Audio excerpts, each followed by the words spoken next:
This is Amy, and you're listening to the Talkin' Appalachian podcast.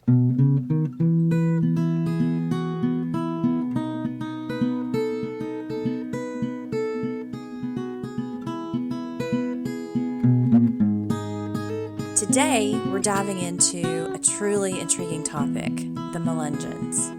In recent years, Melungeons have increasingly stepped out of history and into Appalachia's cultural landscape. So authors like Adriana Trigiani and Barbara Kingsolver, both of whom have been interviewed on this podcast, included Melungeons in their novels. That's just an example. Barbara Kingsolver's Demon Copperhead includes a reference to Melungeons. So if you read that and you had never heard of them and you saw that in print, you might wonder, who were they?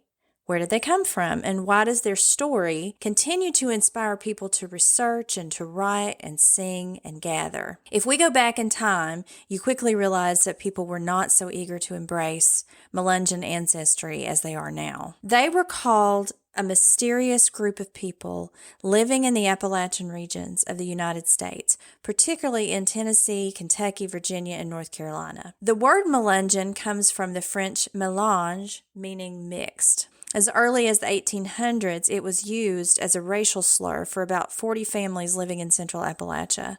And there are other origins of the word according to the Melungeon Heritage Association, and I'm probably going to mispronounce these, so just bear with me. One origin is the Afro-Portuguese term melungo, supposedly meaning shipmate. Yet another is the Greek term melon, meaning black, and other researchers have speculated that Melungeon derives from the Turkish Melungeon, meaning cursed soul, the Italian Melungeona, eggplant, referring to one with dark skin, or the Old English term Melungeon, which means guile or deceit. So Melungeons were often described as having darker skin tones than their European-descended neighbors. Many had curly hair, dark eyes, and facial features that seemed to blend European, African, and Native American traits. And that led to a lot of speculation about their ancestry, with some people believing they were the descendants of escaped slaves or that they were mixed with indigenous groups. But as we'll see, their genetic makeup was far more complicated than anybody initially realized. When I first began teaching at UVA's College at Wise, the late Dr. Brent Kennedy was researching and writing about his own Melungeon ancestry. He wrote the book, The Melungeons, A Resurrection of a Proud People. And we worked there together, so I sought him out one day and sat down with him in his office to talk about his research. He said, like so many of us, he'd been told he was Scotch-Irish. But that didn't seem to align with what he was seeing in family photos. And for a while, it didn't really matter, but then he started to get sick. He suffered from aching joints, swollen legs, and he had trouble breathing. He was diagnosed with sarcoidosis and familial Mediterranean fever, which are more common in the Mediterranean and Middle East, and the National Institute of Health confirmed that diagnosis later. At that time, Kennedy had found 13 other people in the area with that diagnosis, and there were physical characteristics that also seemed to form a pattern, such as reddish or olive skin tone. That set him on a path to find out more about his family. And he did what so many of us do. He questioned family members. He got into genealogical research. He sifted through old photos. He read about abandoned Spanish and Portuguese soldiers in southern Appalachia. He read about Sir Francis Drake, who left 1,500 Turkish captives on Roanoke Island in the late 16th century. He questioned whether it was possible that their descendants could have interbred with whites, blacks, and Native Americans, but the research didn't sit well with some academics. Kennedy told the Associated Press that it was as if they considered Appalachian history a done deal with no need for revision. But then DNA evidence came along. Dr. Kevin Jones, another colleague of mine at UVA-Wise at the time, began analyzing DNA from hair and cheek cells of 120 Melungeon men and women. And at that time, his findings suggested that they were genealogically distinct, with Northern Indian or Middle Eastern DNA and genetically similar. And these findings seemed to support Kennedy's theory. Keep in mind, however, this is 20 years ago, and there's been so much advancement in DNA analysis since then. In 2021, a study in the Journal of Genetic Genealogy reported that genetic evidence in DNA now shows that the families historically called Melungeons may be the offspring of sub-Saharan African men and white women of Northern or Central European origin. According to Travis Lawler of the Associated Press, Estes and her fellow researchers theorize that the various Melungeon lines may have sprung up from the unions of black and white indentured servants living in Virginia in the mid-1600s before slavery. They conclude that as laws were put in place to penalize the mixing of races, the various family groups could only intermarry with each other. So if you claimed to be Spanish or Cuban or Italian, for example, you wouldn't face the same discrimination, even the possibility of death, that you would if you were accused of being black. There were records of people going to court over their inheritances for this reason. To be black was to lose your inheritance. But that didn't apply if darker skin could be explained with another ethnicity. And here are two examples from historical documents. One is from author Ann Toplovich, who wrote that the earliest historical record of the term Melungeon dates to 1813. In the minutes of the Stony Creek Baptist Church in nearby Scott County, Virginia, which is near me, a woman stated that another parishioner made the accusation that, quote, she harbored them Melungeons. In December 1943, Walter Plecker of Virginia issued a letter to local authorities, alerting them to, quote, colored families attempting to present themselves as white or Indian, in defiance of the 1924 Racial Integrity Act. Dr. Brian McKnight is my colleague at UVA's College at Wise. He's in the Department of History and Philosophy, and he's founding director of the Center for Appalachian Studies. He's also an author of several books. He's currently researching Walter Plecker, and I asked him to tell me more about Plecker's role in all of this. Walter Ashby Plecker was the Virginia director of the State Bureau of Vital Statistics. We know that that's the office in Virginia where you write if you lose your birth certificate and they'll send you a new copy. Historically, that job has been to record birth certificates and make sure those birth certificates go on record as being accurate, etc. Plecker took it a step further.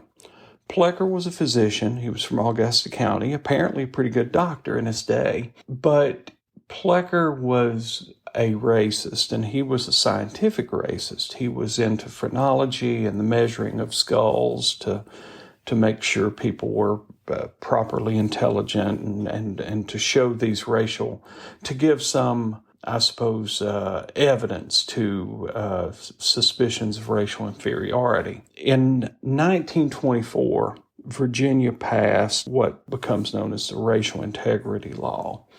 Now, this updates a 1910 law that had been passed in Virginia. The 1910 law says that you are classified as black if you are 1/16 black. The 1924 law is a one-drop law. If there is one drop of black blood in your past, you are black, which is kind of interesting to a historian because we look at the 19th century, particularly the era of slavery, as being the great age of full-throated racism. But in 1924, Virginia and a lot of southern states were passing these one-drop laws, which really superseded anything that had preceded them officially. Now, one of the byproducts of this is that anyone who has any non-white ancestry is now classified as non-white. One of the more entertaining aspects of this is Pocahontas, who married John Rolfe way back in the 16 teens.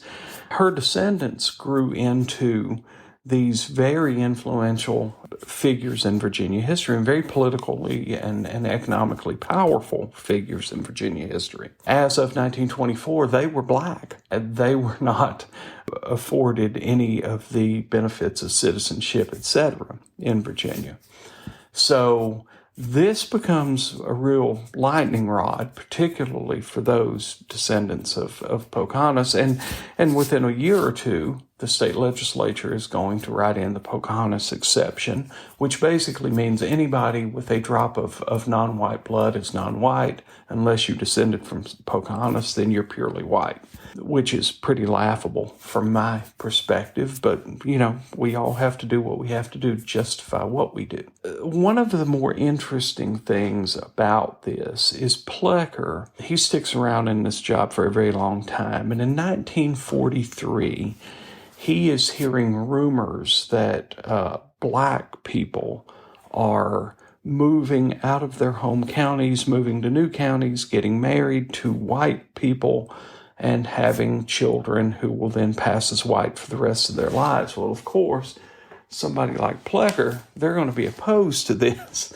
So what Plecker does is he writes a letter to all the registrars across the state of Virginia, and he explains his rationale.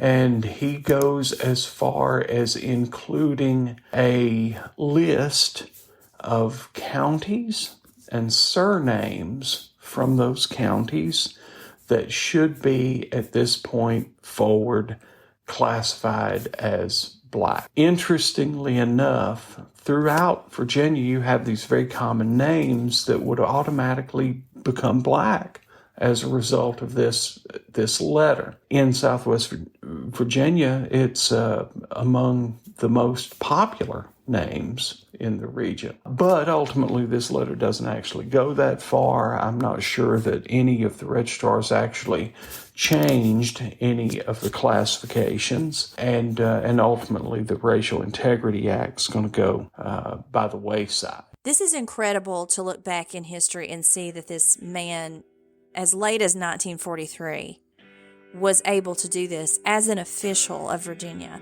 So for some families, this resulted in the loss of official documentation that had affirmed their ongoing self-identification as Native American on government forms.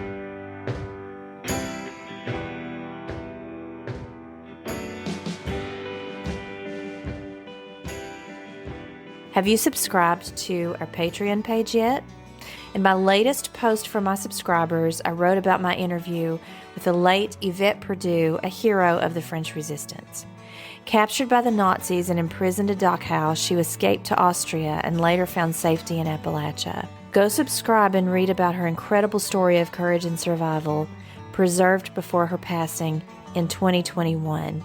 I visited Dachau about 20 years ago, and I describe what it was like to walk through that camp and then talk to Yvette about being there a few months later. I was always interested in helping others, she says. And when you do that, it makes you strong. Read my exclusive photo essay and interview with her now on Patreon. That post is also available for a one-time donation on Patreon, which will be given to Yvette's charity of choice, the Holly Helps Spay and Neuter in Bristol. One of the most famous Melungeons, whose name has passed into legend, is Mahalia Mullins, also known as Big Haley. She was born in 1824, and she lived on Newman's Ridge in Sneedville, Tennessee. She was known to make the best moonshine you could find. She was also known for her large size. So in one widely circulated story, a lawman was dispatched to arrest her for bootlegging, but he found that he could not get her through the cabin door. He went back to tell the judge that she was, quote, catchable but not fetchable. The story goes when she died, a coffin was built around her and part of the cabin was removed so she could be buried. But that phrase, catchable but not fetchable, was forever attached to Big Haley Mullins.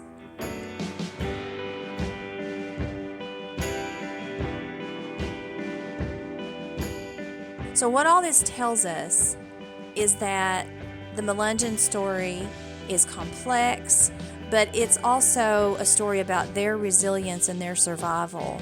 They didn't just survive, they thrived. Despite facing racial prejudice and exclusion, which they did, they managed to preserve community and piece together a more complete understanding of their ancestry.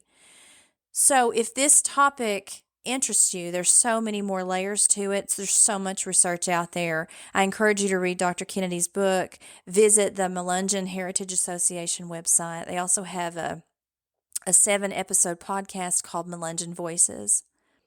And since he first began researching his own family, Dr. Kennedy sparked a wave of interest in research. So in recent years, the Melungeons have started to reclaim their history, and many people of Melungeon descent are now proud to acknowledge the mix of cultures and heritages that make them who they are. You can see that in the Melungeon Heritage Association and the gatherings. And while some aspects of their health and physical traits may have been mysterious or misunderstood in the past, we can now see how much their diverse ancestry shaped not just who they were, but who they are today. I want to give a shout out to my new subscribers on Patreon and on Facebook. Welcome Shannon, Deb, Michelle, Paul, and Sarah.